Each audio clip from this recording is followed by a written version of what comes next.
Hey guys, it's Alexander Gaming here, and I'm here with something a little new.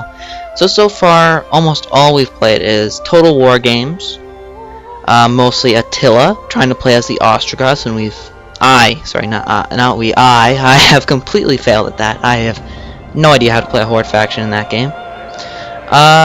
We played a little bit of another game, but I kind of left it off because I wasn't doing so well. But now I'm developing on how to play it, so I think I'm going to try and do another series soon. Else what we've done is we've only done Europa Universalis. It's one long playthrough we're trying to do, and I'm going to put up some more videos of that soon. This past weekend, which was Easter weekend, I didn't really have anything major to do, because all my family lives fairly ways away, so we don't get together very often for holidays. And I just figured that you guys wouldn't want to watch any videos over Easter, or at least my videos. Sure you guys had something better to do. So now that it's Tuesday, right after the long weekend, I am going to get into a new game. So this is Sid Meier's Civilization 5 Gods and Kings. Probably one of my favorite games ever made by Sid Meier's, and probably one of my favorite games ever made altogether. First off, I only have Gods and Kings and the Mongol DLCs. I don't have a Brave New World, which will be probably the next DLC I get. Well, it depends if it's on sale when I'm looking to get it. Furthermore, I have about 170 hours into this game. I got this 3 years ago, maybe. This is not the latest title in the series, but it's just the generic best one in this series. If anyone's played Beyond Earth, it's just not quite the same. If you played Civ 4, this is just a little better, a little better, and so on and so forth. Not too long ago, so probably about a year and a half ago, so about half the time ago when I had this game, it got this really weird bug where I would try and play and it'd get like 20 turns in and then it would stop working and just shut down.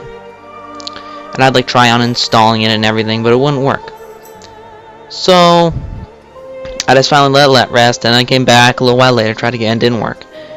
A few months ago I came back and tried it again. Or not a few months, but last year. No, not last year, no. Beginning of, actually, yeah, it was last year. Because I'm still getting used to it, the fact that 2015 happened. And corresponding things in late 2014, early 2015. And pretty much I just tried to get on, because me and my friend that I met in history class that year, and we were getting to know each other, and we both liked Civs, so we tried to get together and play it, and lo and behold, it worked on multiplayer.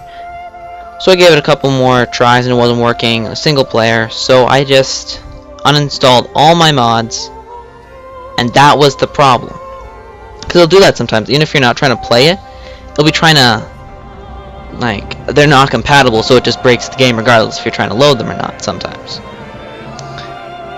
So I got rid of them and now it's working fine. I got Gods and Kings right after that. And I'm trying to relearn, like the last time I played, there wasn't really much of a meta play style, but from watching videos and playing myself, I've kind of thought of my own kind of meta kind of playing. Before, I thought that a great way would just be open up, and depending on what you had, if you had like silver, gold, or copper, the salt, marble, rush construction, and get the Great Pyramids. If you had more wine, cotton, bananas, oranges, silks, spices, whatever, rush, calendar, and get Stonehenge. Well, first off, Stonehenge isn't as powerful, I find, anymore than it used to be, or as viable, I should say. It's still a decent wonder, but on higher difficulty, like if I'm playing Deity, which I can't, I couldn't rush a wonder for my life. Like on level 5, it's about a 50-50 chance if I'll get the Rush Wonder thing. Unless I'm playing as like Egypt.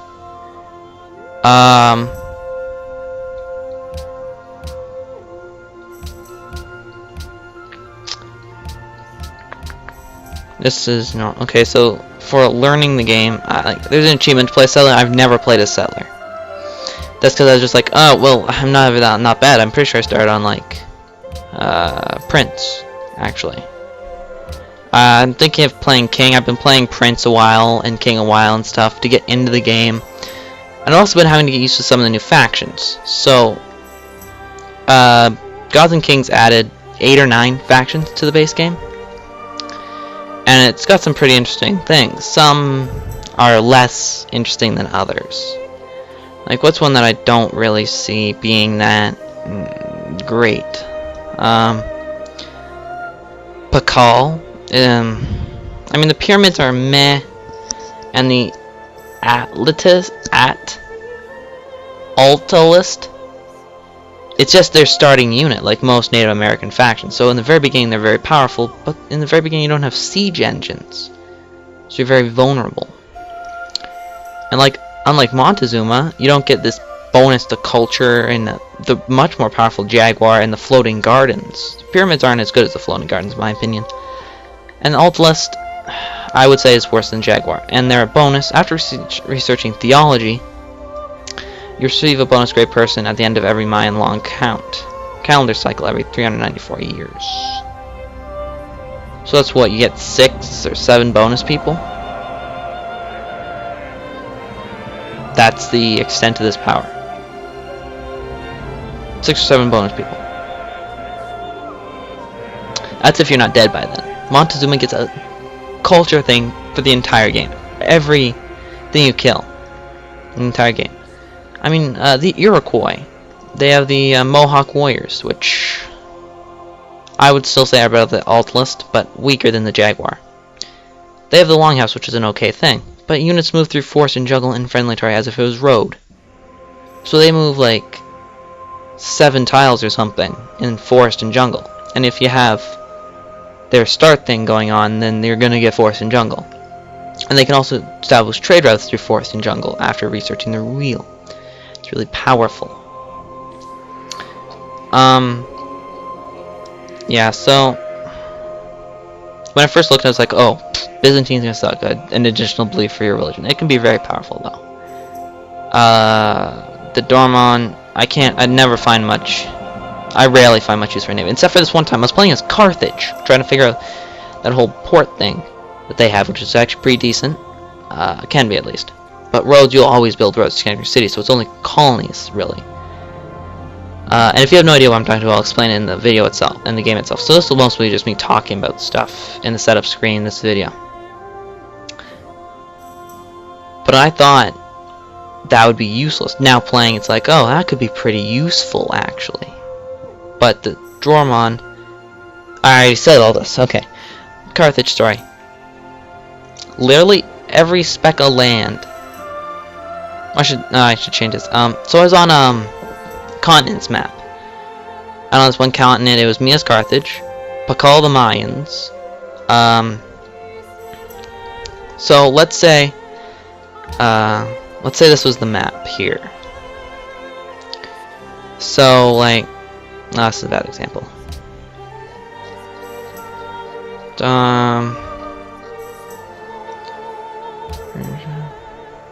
Okay, we can use this. So, just kind of picture this. Just ignore this area down here. So just say it cuts off here and here. So this area here was like me. Here was Pakal. Up here was the Egyptians, and way north, like up here, was Ethiopia. And out here was all Rome. They were humongous, but they were really low down the list. And every single spot they could find, like, there was literally a 3-tile wide island. There was iron, wine, and a hill on that island, and they settled a city. No fish or nothing around the island, they settled a city there. They probably had like 20 colonial cities, so I literally built a fleet. 2 battleships, 5 frigates, 3 privateers, a great admiral, and later to reinforced with 2 destroyers and a great war infantry to go and hunt down and take all those places. I will mostly burn them down because they're completely useless. But moving on, huge, probably not. Large, maybe.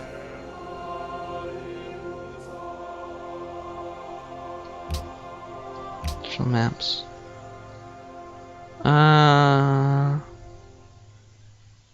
Chin Lakes.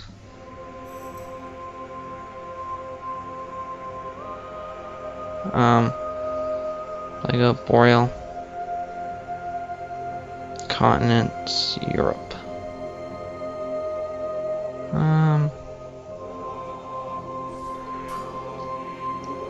Heck, we'll play Europe. You'll play a Europe map, large, king, standard.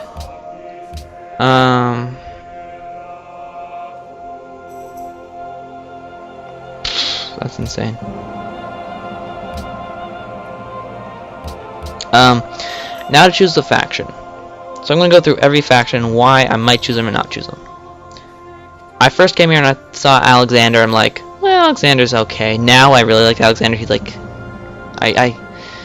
well, my name is Alexander. My channel is named after him. Blah blah blah. I really relate to him. I like his country. Blah and blah. I saw this was Greece and I was like, no. Greece, no. Alexander was not Greek. He was Macedonian.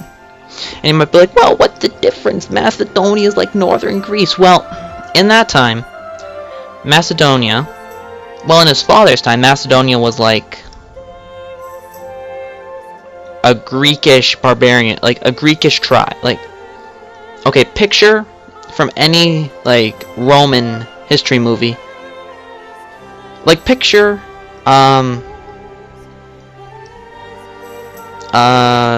Gladiator. Many of you must have seen Gladiator. Picture Gladiator, and then that beginning scene where they're fighting that German army. Those Germans. Picture them, right? And then kind of make them Greeker. Have like them have those big circular shields like this guy, and have like bronze armor and spears and stuff. Right. That's how they were perceived. And then Alexander's father, Philip, came and revolutionized their army into a standing army. And we got to the second point. Hoplites. Hoplites were not the main fighting unit in the Macedonian army. In Greece, yes. Macedon, no. First off, that thing, Sparta. It's a blue Sparta thing. Blue Spartan hoplite, no.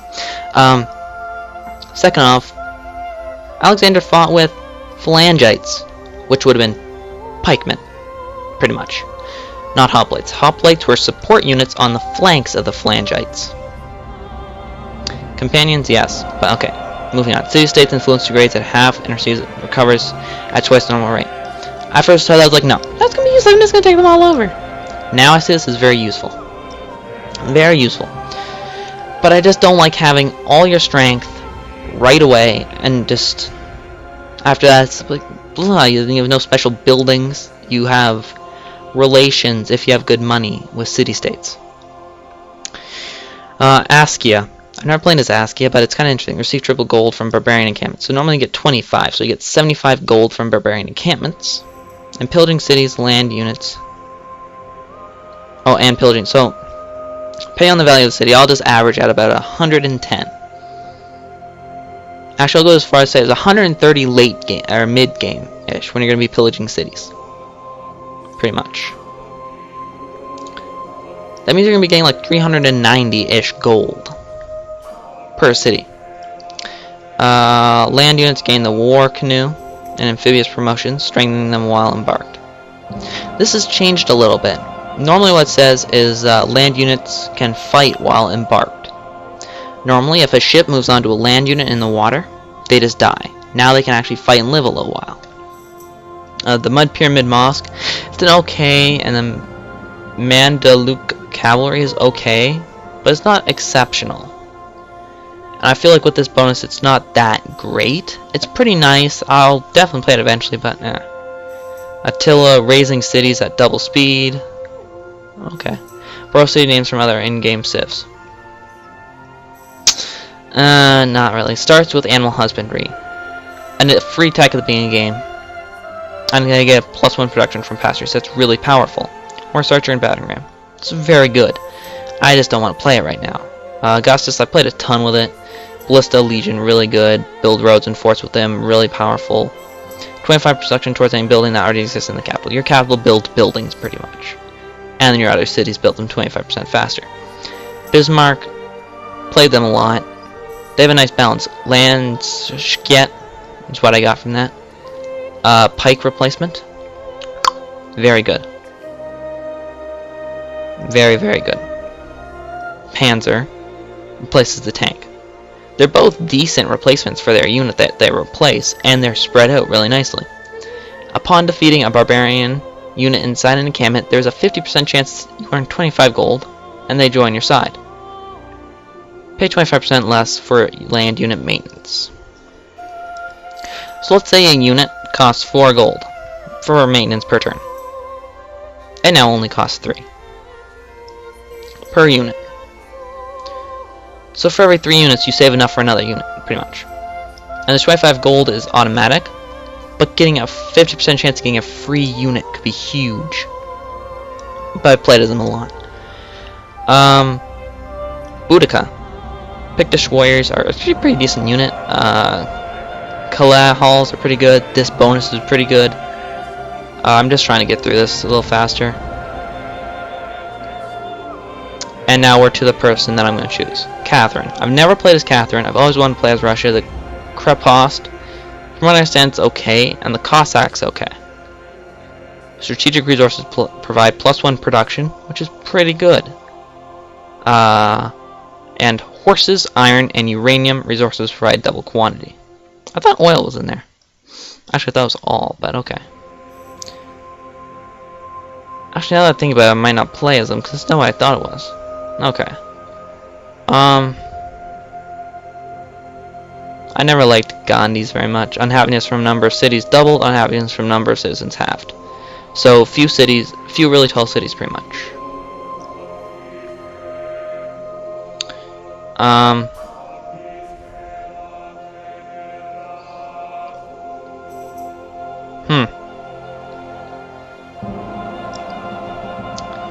Normally France is this huge thing.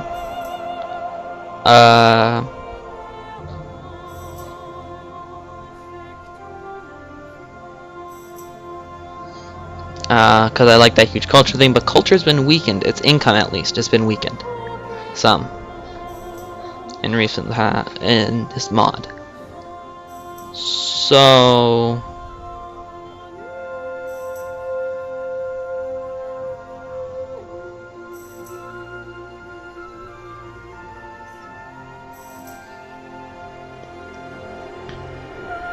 I'm gonna play as Halle Salise. Yes, I think that's how you say it.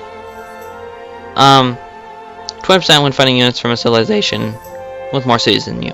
That's pretty much every AI unless you're beating up an AI. And if you're beating up an AI and has fewer cities than you, as the player, you're likely gonna beat them anyways.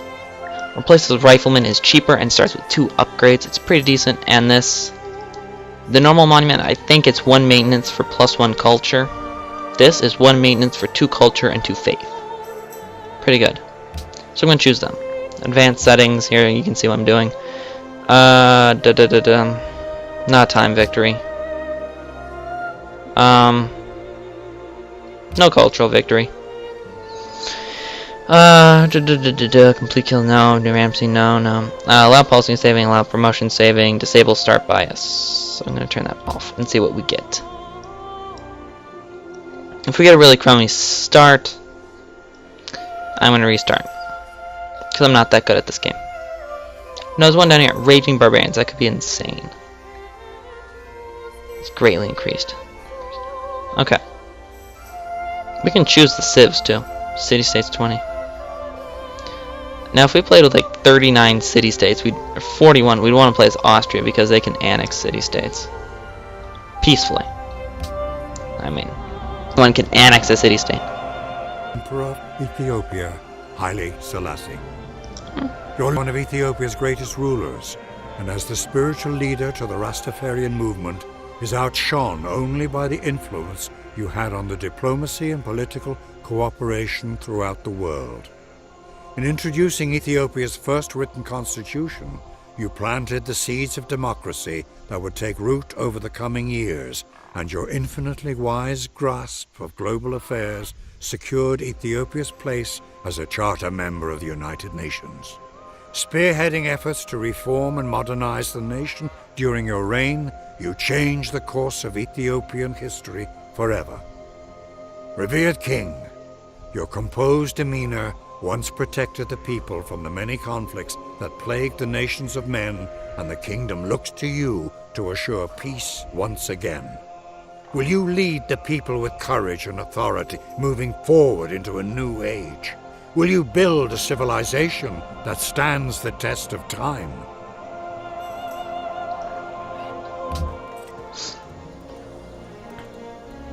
So, I like how they do that. Just have a little personal introduction for everyone. Oops, not help. This is a good... Thank you.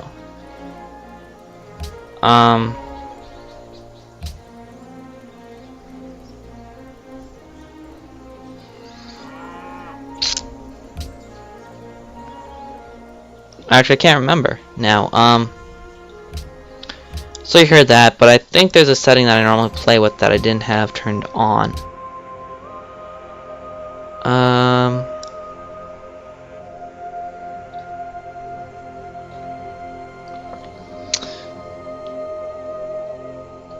Is it only in huge? No, that should be here. There should be an option.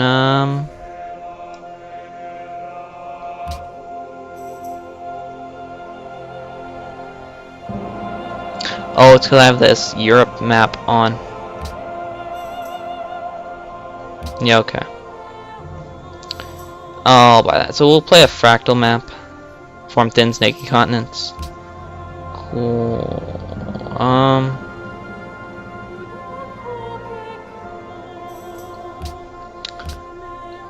Okay, it's kind of weird.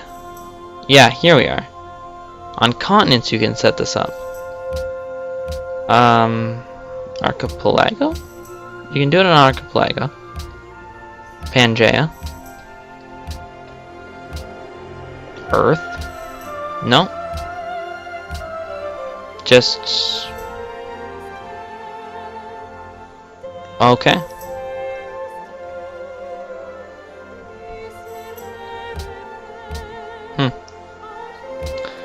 Rainfall normal, sea level medium, resources abundant, because I just feel like playing like that.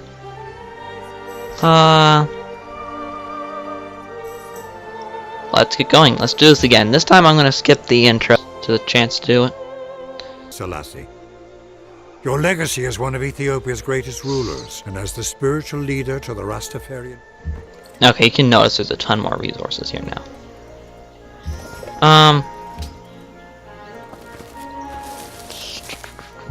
Yeah, I'm just gonna settle here. Thank you. Oh, there's marble right... Hoo hoo hoo. That's good find. Okay. So... Excuse me. Okay, who turned advisor advice on? I don't need advisor advice. No. I know how to play this game.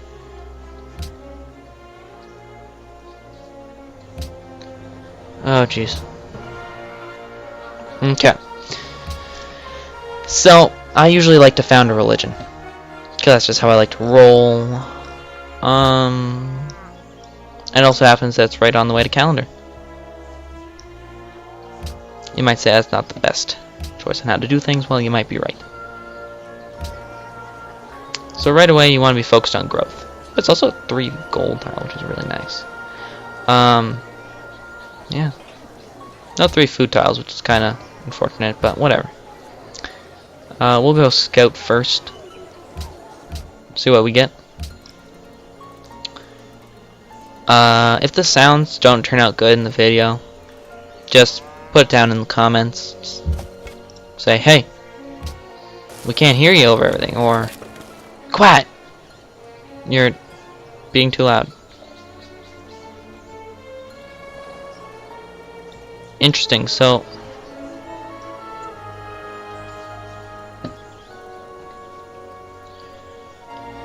the one floodplains I have seen so far on this map is a desert tile. It's a floodplains desert river tile.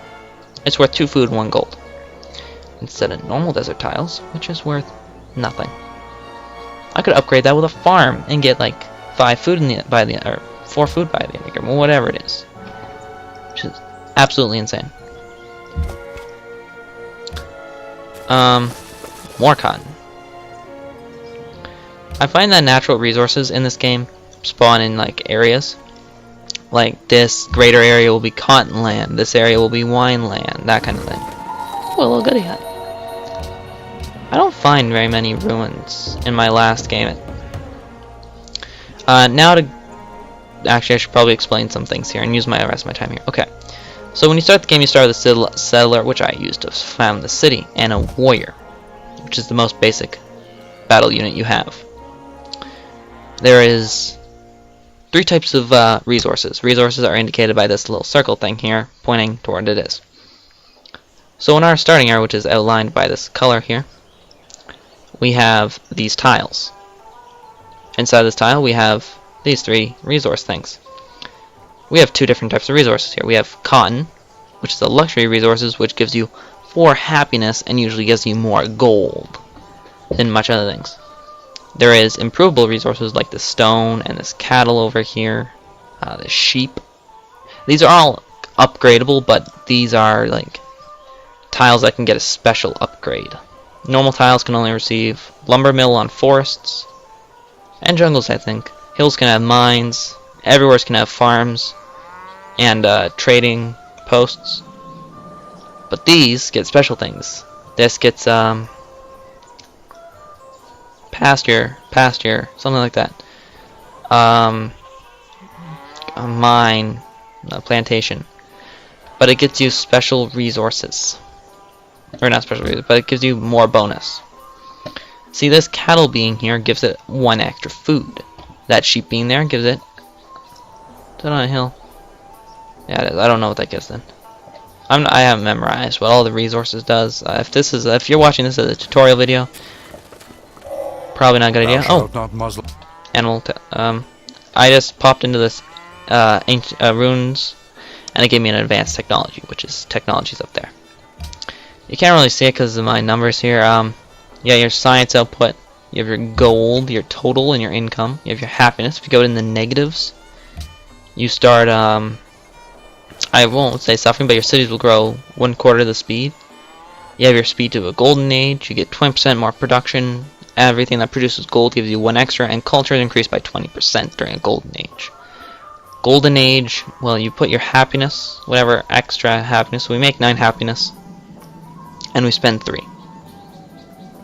So we have 6 left. So we put 6 per turn into this. This is our culture. It'll help us get policies. These are good bonuses to get. And faith is how you start religions. You have strategic resources. And we have no horses in this area. Interesting. You'll have horses, iron, you'll have oil, aluminum, coal, uranium. Somebody's founded a pantheon already. What does it do? Oh. So cities do 30% more range combat damage. That's okay, but that implies that they're being attacked. Now we got a map in this one. This is probably one of the weaker ones. But it did explore out this area and showed us some horses over here. So what I'm thinking is we could set up a city here. Because every city will grow 3 tiles out in every direction. Just get us some cattle, some fish, cotton right away, and horses, cattle, and deer eventually. And actually, there's cotton too. And these are barbarians. These are neutral. I shouldn't say neutral. These guys are, they hate everyone. They're like your generic rebels.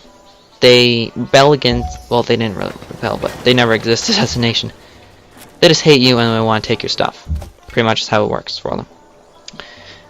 So this episode, and this is your construction screen where you can choose what to build. I think I'm gonna go right into 4 turns for pottery, leading into calendar. 17 turns after that.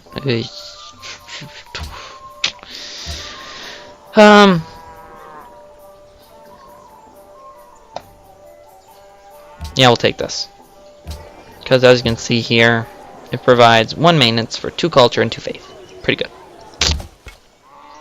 So that's all the time we have for this episode. I'm going to crank out a few episodes like I normally do when I start up a series. And hopefully this doesn't just filter away. Wish I could talk. Flitter away or whatever you want to say. Hopefully this will stay. Mighty Cottonland, so this will be like... I'll name this something witty like... Ethiopian cotton. Oh, actually, this way. I wish there was coffee. Like, coffee was a resource in this. It might be in Brave New World, but it's not in this. And it could be like Ethiopian cotton and coffee.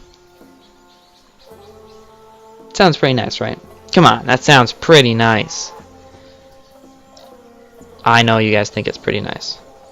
This is grassland, river, plains, desert, oasis. So yeah, this is all time for this episode. See you guys next time. This is Alexander the Gamer out.